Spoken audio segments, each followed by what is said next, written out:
Hello. This week's Parsha Va'era is the beginning of the unfolding story of the Exodus. It includes the promise of redemption, the first 7 plagues, which culminate with the remaining 3, and the Exodus itself in next week's Parsha. But at the beginning of this week's Parsha, we find Moshe repeating a theme we saw already: his self-belief that he is unsuited to be the leader, because he has a speech defect. Last week he says, Ki kavad peh onochi, I am heavy of mouth, a stammer of some sort. And at the beginning of this week's Parsha, he tries it again. God tells him that he has to go to Pharaoh and demand that he releases the Bnei Yisrael. And in response, Moshe said, Hein Bnei Yisrael lo shomo elai. God, Bnei Yisrael didn't listen to me. They didn't take any notice when I came to speak to them. Ve'ech yishmo'eni Pharaoh. So how then will Pharaoh listen to me? And what's the reason for this? Va'ani aral sofosoyim. I am of uncircumcised lip, which is obviously a euphemism. Rashi translates it. It means he has blocked speech, which we would say a stammer. He's not able to articulate his words clearly. Of course, he just gets on with the job in the end. And interestingly, there's no further reference to this, to the extent that the rabbis notice in the opening Midrash Rabbah to Devorim that his speech defect appears to have gone away altogether. Eila haDevorim asher diber Moshe. These are the words that Moshe spoke. We thought he couldn't speak. So somehow or other his speech defect goes away, or he overcomes it. How do we understand Moshe's speech defect? And I noticed a colleague in America, who's obviously thinking quite a lot about demagoguery at the moment, chose this for a recent subject, which piqued my interest to speak about this subject again. The first approach is out of the Maharal, writing in 16th century Prague. He's of the view that Moshe's speech defect demonstrates his greatness. Why? Because according to rabbinic literature, the ruach mamalalo, the capacity to speak as it's called in Aramaic, is a function of the body and soul working in harmony. When they come together, as is evidenced from the story in Bereshit, when God breathed the soul into Adam, that gives him the capacity to speak when the spirit and the body work in harmony.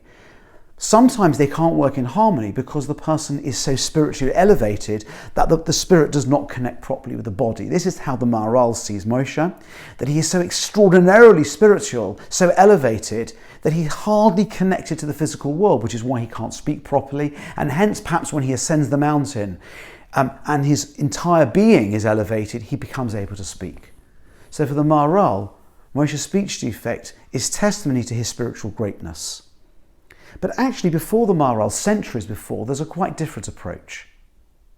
And that appears in the Droshes of the Ron Rabbi Nissim, which I have here. And he asked the question, how can it be that the prophet, how can it be that the man selected by God to be the great leader, the greatest man of history, the spokesman for God in front of Pharaoh, the man who will speak to the Jewish people on behalf of God, of all things he has a speech defect? It doesn't seem to make sense at all. And the Ran says something which is memorable and has survived the test of time. And I think given what's been going on in America and with the prospect of more trouble around Biden's induction in the coming week, remains perhaps even more relevant than ever. The Ran says as follows: this was quite deliberate.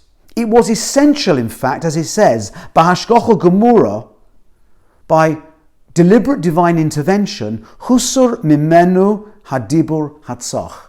God robbed Moshe of the ability to speak clearly. Why? We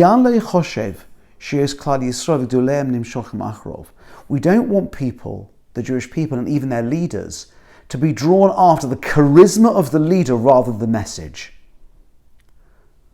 We can see if the person speaks and they're articulate and they're charismatic, we're worried that the public will be drawn after the person and they will lose the ability to distinguish between true news and false news, between a godly message and an idolatrous message. And here's the key phrase: V'sha'ashekem imenu yichoshev emes. That someone of this character and, as it were, extraordinary gift of the gab, when they lie, people will think they're telling the truth. Extraordinarily contemporary. He said, but in reality, actually it's all the other way round. Lemishahu kavad per kavad loshoin. For someone who has a speech defect, you can't possibly be drawn after the messenger, because the messenger can scarcely get the words out. Because people will only accept the truth based on how good it is, the content, not the messenger. So this is the end. And this is why he was robbed by divine intervention of the ability to speak, and it wasn't something which just happened by chance. It's an extraordinary message which really explains itself. That one of the great dangers of charismatic leadership is someone unscrupulous, someone who is self-focused, narcissistic, anti-democratic, whatever you want to call it. Through the right media, and today using social media, it's so easy to promote these ways of thinking. There is a concern that people will lose the ability to evaluate between true and false and will be drawn after the messenger. And the eternal message of Moshe's speech defect and why it is that God selects him as the leader deliberately, notwithstanding this, or perhaps because of it, to teach the eternal message that it is always the message and not the messenger. And we need to be able to distinguish between the two. Otherwise,